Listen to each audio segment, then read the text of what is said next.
வணக்கம் நேயர்களே. இந்த பதிவின் தலைப்பு தினசரி வாழ்க்கைக்கு மகாபாரதம் காட்டும் படிப்பினை. இது தொடர்ச்சியா பல எபிசோட்ல சொல்லிட்டு வரோம். மகாபாரதத்திலிருந்து ஒரு சம்பவத்தை எடுத்துக்கொண்டு, அந்த சம்பவம் இன்றைய வாழ்க்கையில் எப்படி பிரதிபலிக்கிறது? அது மட்டுமல்ல, என்ன சொல்யூஷன் நமக்கு கிடைக்கிறதுன்னு. இது டைரக்ட் சொல்யூஷன். நீங்க மகாபாரத கதையும், இப்ப இருக்கிற சம்பவத்தையும் வச்சுட்டீங்கன்னா, மகாபாரதம் குடுக்கக்கூடிய அந்த சொல்யூஷன் நீங்க அப்ளை பண்ணீங்கன்னா, ப்ராப்ளம் இஸ் சால்வ்ட். அதனால தான் மகாபாரதம் வந்து 5வது வேதம்னு சொல்றாங்கன்னு நெனைக்கிறேன். ஓகே. இது எது தொடர்பானதுன்னு கேட்டீங்கன்னா, கான்டெம்பரரி பிசினஸ் மேனேஜ்மென்ட் பத்தி. இப்போ கேள்வி இத நான் வந்து ஒரு எக்ஸாம்பிளோட நான் சொல்றேன். என் நண்பர் ஒரு managing director of a company. 100 பேர் வேலை செய்கிறார்கள். ஒரு 10 வருஷமா நடந்துட்டு வருது. ஒரு மாரி ரொட்டீனா போயிட்டு இருக்கு. ஒரு 8 மாதங்களுக்கு முன்பாக ஒரு இளைஞர் இந்த நிறுவனத்தில் சேர்ந்தார். MBA plus also is a specialist in information technology. தன்னுடைய யுக்தியினாலும், ஸ்ட்ராட்டஜியினாலும் 6 மாசத்திலேயே கம்பெனியோடைய வளர்ச்சிக்கு முக்கியமான ஒரு வளர்ச்சிக்கு அவர்தான் உறுதுணையா இருந்தார். கிராஃப் வேகமா மேல போயிட்டுருக்கு. அவருடைய ஸ்ட்ராட்டஜிலாம் ஃபேன்டாஸ்டிக்கா இருந்தது. So management is very happy with him. So என்னோட நண்பர் என்ன சொன்னாருன்னா, அந்த இளைஞரை நம்ம வந்து ஊக்குவிக்க வேண்டும். அவருக்கு வந்து ஒரு பரிசு குடுக்கணும். ஒரு கௌரவம் பண்ணணும். அதுக்காக ஒரு டீ பார்ட்டி ஒண்ணு வைக்க போறேன். நல்ல ஒரு 5 ஸ்டார் ஹோட்டல்ல வச்சுட்டு, அவர கூப்ட்டு அவருக்கு நல்ல பரிசு குடுத்து, எல்லா ஸ்டாஃப் மெம்பரையும் கூப்ட்டு செய்ய போறேன். செய்யலாம் அப்டின்னாரு. அப்ப நான் சொன்னேன், "கொஞ்சம் கவனமாக இருங்கள். மகாபாரதம் நமக்கு காட்டும் படிப்பினையில இதுவும் ஒன்று. அவசரப்பட்டு யாரையும் நீங்க கௌரவம் செய்ய வேண்டாம். காலதேச வர்த்தமானம். எப்பொழுது, எங்கே செய்ய வேண்டும் என்று தெரிஞ்சு தான செய்யணும். இல்லன்னா தேவையில்லாம ஒரு பொறாமையும், அந்த பொறாமையினால அந்த இளைஞருடைய வளர்ச்சிக்கு பாதிப்பும், உங்களுடைய நிர்வாகத்தினுடைய வளர்ச்சிக்கும் பாதிப்பு வரும்." அப்படின்னு நான் சொன்ன உடனே, எப்படி அப்படின்னு கேட்டபோது, மகாபாரதத்தில் நடந்த ஒரு சம்பவம் ஒன்றை நான் சொல்ல ஆரம்பித்தேன். இந்த சம்பவத்துக்கும் இந்த டைரக்ட்டா பிசினஸ்க்கும் லிங்க் இருக்காது. மகாபாரதத்தில் நடந்த இந்த சம்பவத்த அப்படியே அப்ளை பண்ணலாம். Same principle. அத மாத்திரம் தான் நம்ம பார்க்க வேண்டும். மகாபாரத போர் தொடங்கிவிட்டது. கண்ணன் ஒரு சபதம் எடுக்கிறார். நான் ஆயுதமே தொடாமல் இருக்க போறேன். வெறும் நான் சேரியட்டர் தான். பார்த்த சாரதி. உலகிலேயே எந்த கடவுள் தன்னை பார்த்த சாரதி என்று சொல்லுவார்? பார்த்தனுக்கு சாரதி. அந்த அளவுக்கு கொஞ்சம் கூட ஈகோ இல்லாத கடவுள் கிருஷ்ண பரமாத்மா. ஓகே. ஸோ அவர் சொன்ன உடனே பீஷ்மருக்கு ஒரு ஆசை வந்து விடுகிறது. பீஷ்மர் வந்து கிருஷ்ணருடைய மிகவும் விரும்பப்பட்ட ஒரு சிஷ்யர் அல்லவா? பக்தர் அல்லவா? பீஷ்மர் வந்து சொல்றார், எப்படியாவது கிருஷ்ணரை கோபத்தோட, ரௌத்ரத்தோட பார்த்து, அவர் கையில வந்து ஒரு ஆயுதத்தோட என்னை நோக்கி வந்து, என்னை அவர் சம்ஹாரம் செய்ய வேண்டும். அதுதான் நான் விரும்புறது. அதுக்கு என்ன காரணம்னு கேட்டீங்கன்னா, அன்று காலையில தான் வந்து துரியோதனன் வந்து பீஷ்மர வாங்குன்னு வாங்குறான். "என்ன நீங்க பண்றீங்க பிதாமகரே? தாத்தா எனக்கா சண்டை போடுறீங்களா? யாருக்கா சண்டை போடுறீங்க நீங்க? நீங்க சண்டை போடுறத பார்த்தா நீங்க பாண்டவர்கள் தான் வின் பண்ண போடுவாங்க போல இருக்கு. நீங்க என்ன பண்ண உங்க வீரம் எங்கே போயிட்டுலாம் கேட்டோன்னே அவர் விரக்தி ஆயிடுறார். பேசாம கிருஷ்ணர்ட்ட நான் சரணடைகிறேன். Let Krishna come and kill me. அதான். அதுக்கு அவர் என்ன வேண்டுறார்ன்னா, கிருஷ்ணா உன்னை நான் ரௌத்ரமாக, கோவமாக பார்க்க வேண்டும். கண்ணெல்லாம் சிவந்து போய் பார்க்க வேண்டும்.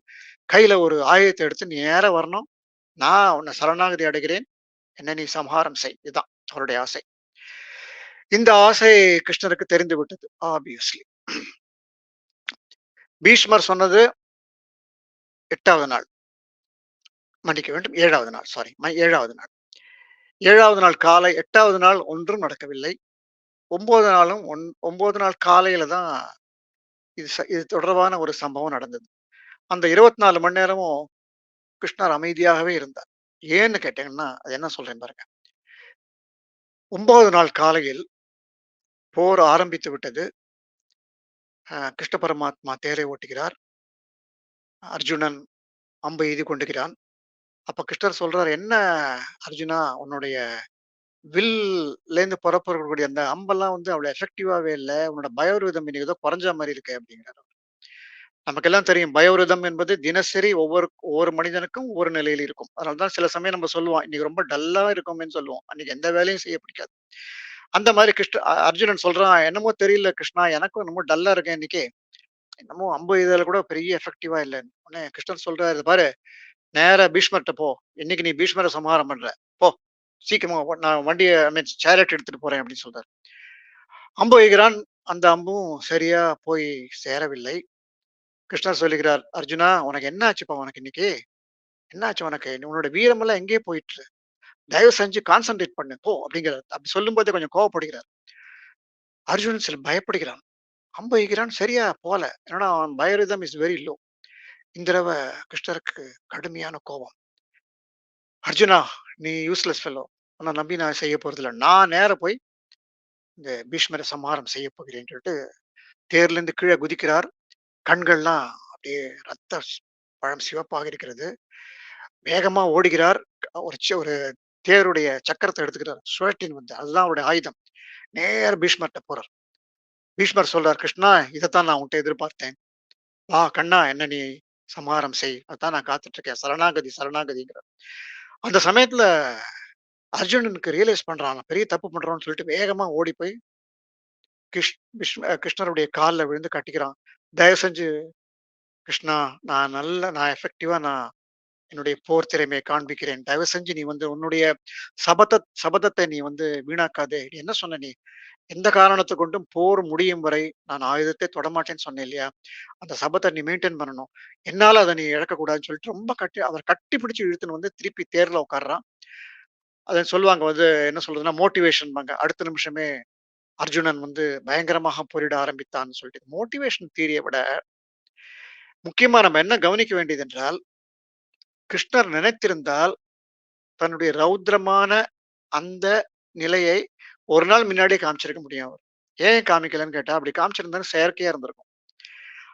He was waiting for Arjuna to become slightly inefficient in his valor. அர்ஜுனனுடைய திறமை எங்க குறையும் என்று எதிர்பார்த்து கொண்டிருந்தார். அந்த திறமை குறைந்தபோது, அத ஒரு க்ளூவா வைத்துக்கொண்டு, "அர்ஜுனா, என்ன நீ யூஸ்லெஸ் ஃபெல்லோ, நான் போய் அடிக்கிறேன் பார்" அப்படின்னு சொல்லிட்டு போறார். இதெல்லாமே ஒரு நாடகம் தான். அர்ஜுனனுக்கு தெரியாது. அர்ஜுனன் நினைக்கிறான் உண்மையாவே கிருஷ்ணர் கோவப்பட்டு போனார்ன்னு சொல்லிட்டு. கடைசியில என்ன நடந்தது என்றால், என்ன பீஷ்மர் வேண்டினாரோ அது கிடைத்து விட்டது. பீஷ்மர் என்ன வேண்டினார்? கிருஷ்ணர் ரௌத்ரமாக வர வேண்டும். கையில ஆயுதத்தை எடுத்துக்கொண்டு வர வேண்டும் என்று வேண்டினார். பக்தன் சொன்னதை நிறைவேற்றி விட்டார் கிருஷ்ணர். அதே சமயம் எந்த பாதிப்பும் இல்ல. அர்ஜுனன் அவர அழைச்சுட்டு போயிட்டான். ஆகவே இது வந்து one of the wonderful strategies of Krishna. இதற்கும் இப்ப நான் சொன்ன அந்த மேனேஜ்மென்ட் டெக்னிக்கும் என்னன்னு கேட்டீங்கன்னா, இந்த அலுவலகத்தில் புதிதாக சேர்ந்த இளங்கரை கௌரவம் செய்ய வேண்டும் என்று நிர்வாக இயக்குனர் விரும்பினாலும், அத உடனே செஞ்சாருன்னா பொறாமை ஏற்படும். யார்ட்ட பொறாமை ஏற்படும்னா, ஏற்கனவே அங்க 10 வருஷம், 15 வருஷம் ஒர்க் பண்றாங்கல்ல, அவங்கட்ட பொறாமை ஏற்படும். இது தடுக்கவே முடியாது நீங்க உங்களால. வெளியில காமிச்சுக்க மாட்டாங்க. வெளியில காமிச்சா பிரமாதம் ஹேண்ட் ஷேக்லாம் பண்ணுவாங்க. உள்ளூர அந்த பொறாமை ஏற்படும். இவன் வந்துட்டானா, இவன் வந்த உடனே பார்த்தீங்களா, மேனேஜ்மென்ட் நம்ம அவங்க பக்கம் போயிட்டு அந்த அந்த இளைஞர் பக்கமே போறாரு. நம்மள கவனிக்கிறது இல்ல என்ற ஒரு எண்ணமும் வரக்கூடும். ஆகவே இந்த சமயத்துல என்ன பண்ணணும்னு கேட்டீங்கன்னா, அந்த இளைஞருக்கு பரிசு குடுப்பது, கௌரவம் செய்வதை கால, தேச, வர்த்தமானம் எங்க குடுக்கணுமோ அங்க தான் குடுக்கணும். எங்க குடுக்கணும்? கம்பெனிக்கு ஆனுவல் டேன்னு ஒண்ணு வரும். ஃபவுண்டர்ஸ் டேன்னு ஒண்ணு வரும். அந்த இடத்துல அந்த இளைஞருக்கு கொண்டே குடுக்க வேண்டும். அப்ப குடுக்கும்போது அந்த சமயத்துல இவருக்கு மட்டும் இல்ல, எல்லாருக்கும் பரிசு குடுப்பாங்க. அங்க வொர்க் பண்ற அத்தன பேருக்கும் எஃபிஷியன்ட் ஒரு இதுக்காக குடுப்பாங்க. சிறந்த பேச்சாளர், சிறந்த இசையமைப்பாளர், சிறந்த பாடகர், லிட்ரேச்சர் எழுதுறவர், அந்த மாரிலாம் இருக்கும் நெறைய. அந்த கேட்டகரி வரும்போது, இந்த இளைஞருக்கு குடுத்தோம்னு வச்சுங்களேன், அப்ப பொறாமை ஏற்படாது. ஏன்னா இது வந்து கிருஷ்ணர் காட்டிய வழி. ஒருவரை கௌரவம் செய்ய வேண்டுமானால், கால, தேச, வர்த்தமானம் எப்பொழுது, எங்கே என்று தெரிந்து கொண்டு தான் கௌரவம் செய்ய வேண்டும். எஸ்பெஷலி நிர்வாகத்தில் இருக்கும்போது, இவ்வாறு செய்யும் பொழுது பொறாமை ஏற்படும். இது பல இடங்களில் நடந்திருக்கதை நானே பிறகு கண்டுகொண்டேன். அவசரப்பட்டு கொண்டு ஒருத்தருக்கு கௌரவம் பண்ணிட்டு, அதனால ஏற்படக்கூடிய பாதிப்புகள் ரொம்ப அதிகமா இருக்கும். அதே சமயத்துல அந்த இளைஞர்ட்ட போய் நம்ம சொல்லணும். "நீங்க ரொம்ப நல்லா பண்ணிட்டு வரீங்க. ஆனுவல் டே அன்னைக்கு உங்கள நாங்க வந்து கௌரவம் செய்றோம்." அப்படின்னா அவரும், சரி எப்படி நம்ம கௌரவம் பண்ண போறாங்க. இந்த ஆஃபீஸ விட்டு நான் வேண்டாம் என்ற எண்ணமும் அவங்களுக்கு ஏற்படும். ஸோ மகாபாரதம் காட்டும் பிசினஸ் மேனேஜ்மென்ட்ல இது முக்கியமான ஒண்ணு என்னன்னு கேட்டீங்கன்னா, how to handle people. How to handle the subordinates, how to handle the peer group எல்லாமே மகாபாரதத்துல வரக்கூடிய முக்கியமானது. நான் ஏற்கனவே சொல்லியிருக்கேன் ஒரு பதிவுல, ஒரு புதுசா சேர்ந்த இளைஞரிடம் ஒரு கான்ஃபரன்ஸ்ல அவங்களுக்கு முக்கியத்துவம் குடுக்கணும். ஒரு ஒரு ப்ராஜெக்ட் ஆரம்பித்து, அதற்கு வேண்டிய வேண்டிய குவாரீஸ்லாம் நான் கேட்கும்போது, முதல்ல நீ you have to come from the lower angle. புதுசா சேர்ந்தவர்கள் என்னப்பா சொல்ற? அப்படின்னு கேட்கணும்.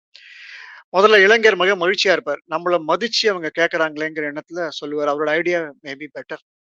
முதல்ல மேனேஜிங் டைரக்டர் வாய திறந்து விட்டு ஒரு ஒரு மோசமான ஐடியா குடுத்தாங்கன்னா, மத்தவங்கலாம் வாய திறக்க மாட்டாங்க. மோசமான ஐடியான்னு தெரிஞ்சா கூட ஒண்ணும் சொல்ல மாட்டாங்க. ஆகவே மேனேஜ்மென்ட் டெக்கிங்ல இளைஞர்களை எவ்வாறு நம்ம வந்து ஒரு நிர்வாகத்தில் அவங்களை நம்ம வந்து சரியா நடத்த வேண்டும் என்பது மகாபாரதம் நமக்கு ஒரு சிறந்த வழிகாட்டியாக இருக்கிறது. இது இந்த பதிவு பலருக்கு பயனுள்ளதாக இருக்கும் என்று நான் நினைக்கிறேன். என்ன கேட்டா, இன்னைய நிலையில இளைஞர்கள்லாம் பிரமாதமா ஒர்க் பண்றாங்க. அவங்களை நம்ம சரியான முறையில், சரியான வழியில கௌரவம் செய்தால், நிச்சயமா நிர்வாகம் சிறப்பாக மீண்டும் அடுத்த பதிவில் சந்திப்போம். நன்றி, வணக்கம்.